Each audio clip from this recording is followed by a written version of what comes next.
When I returned home from a vacation that was paid for by Uncle Sam in 1968, I pretty much blocked out the experience of being in Vietnam for a year. My senses were fairly dulled. Wasn't quite sure where to put the experience. And as a result of that stashing of the whole experience, I didn't pull it out until about 1984. I decided to write a song entitled December 68. That was the time of return. So that took about over 16 years to come to fruition. Actually, I think I started doing the initial draft of that about 1983, so only took about 15 years. So, but in doing that song and writing that song, I really didn't want to regard it as a protest song. It was just kind of my own treatment on coming home. And in communicating the elements that inspired me to write it with my family, I came to the conclusion that everybody who was a citizen of this country is a Vietnam veteran. I don't believe I know anybody who hasn't been affected by that in one way or another. One time when I performed this song in New York, someone came up to me, said her brother was in Vietnam, and she felt that she had experienced as much pain as he did. And I believe her. I think the family pain was as great, if not greater, in some extent. So with the Welcome Home movement of the late 80s, while my sister was in the great state of Ohio, I had once returned, she wrote me a letter. And in this spoken word part of my presentation, I'm going to read the letter that she wrote me. And then I'll invite her up on stage, and we're going to do a treatment of December 68. This was written on Memorial Day. My dearest brother, a brief note on Memorial Day. While others must content themselves with the rubbings of the Vietnam Wall in Washington, D.C., or flowers at a graveside going on a quarter of a century or longer, I reflect on war, your war. The I thing again here. You came home, and for this I am selfishly joyful.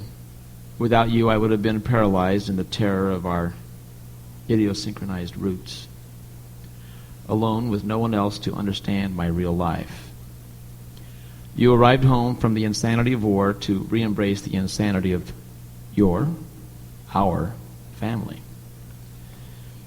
Without this, I would have been abandoned forever. Thank you, Rick.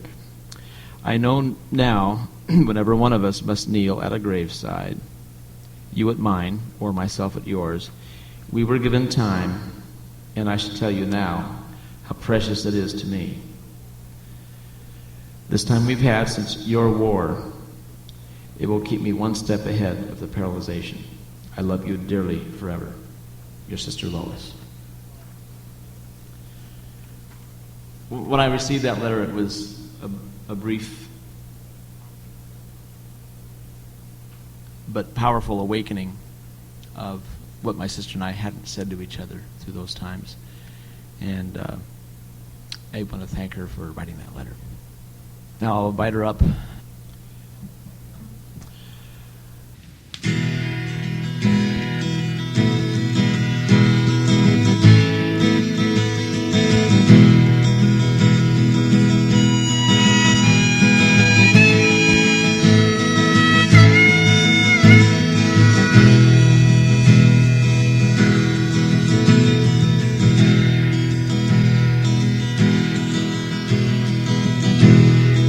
Cards on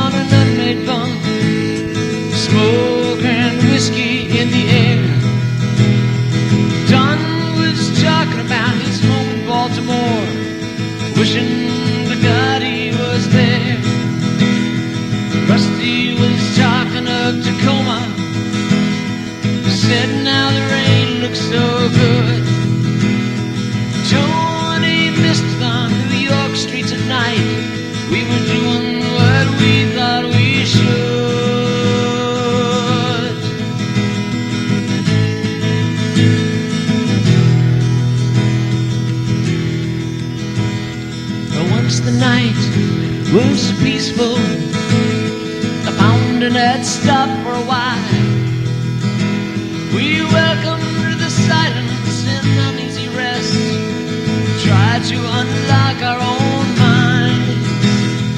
Then in a while, time had its way. A blast found its way to the door. Now once again we were counting the dead, while being told we were never at war.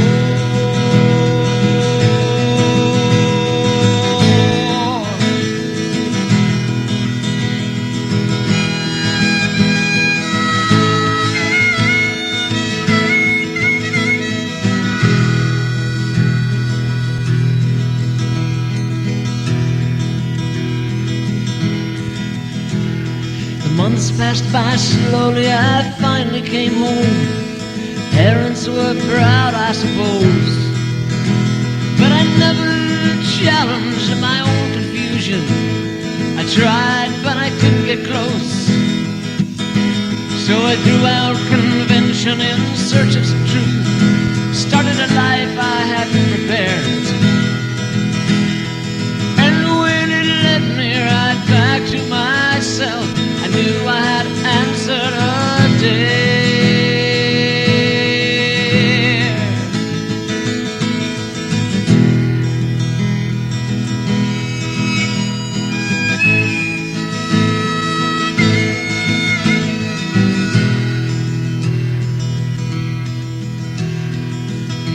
To recognize where it all begins, I was raised with a gun in my hand.